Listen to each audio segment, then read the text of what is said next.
Jubilee flag-bearer in the November 7 Kibra by-election MacDonald Mariga fought the invalidation of his candidature to contest in the mini-poll by petitioning IEBC's Dispute Resolution Committee to overturn Tuesday's decision by Kibra returning officer Beatrice Muli, blocking his candidature after his name was found missing in the voters' roll.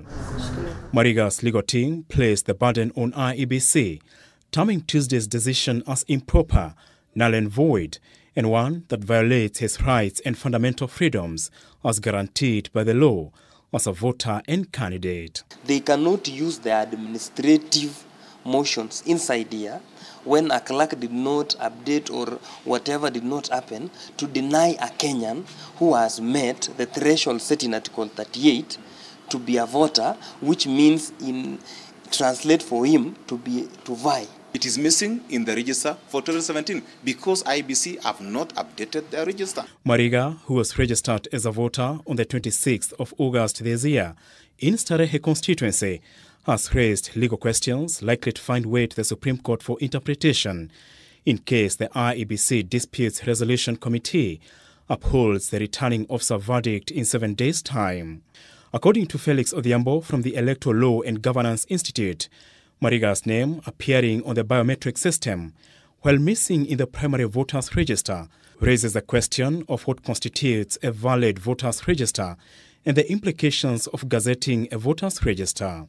Having registered in Starehe constituency as a voter, the implication of Section 5(2) of the Election Laws Act comes into question as it prohibits the transfer of a voter to a constituency where the court has invalidated an election and a by-election is expected.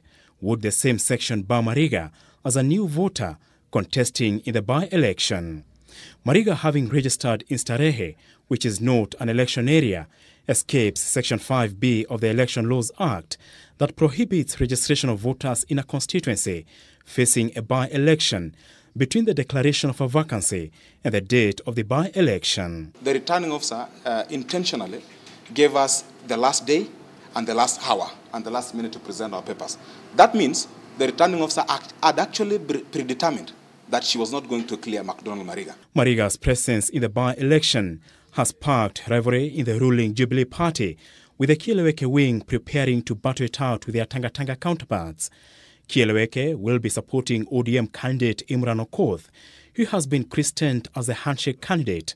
The Tanga group, allied to Deputy President William Ruto, has branded Kieleweke as traitors and vowed to throw their weight behind ANC candidate Eliud Owalo in case Mariga is locked out.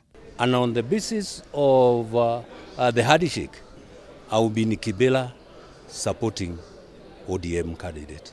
Or handshake. Let me not call him an ODM candidate, a handshake candidate. Political observers are keenly watching to see how IEBC handles Mariga's petition in a by-election being used by political heavyweights as a test run for the 2022 presidential election. Apul Kamau, K24 Evening Edition.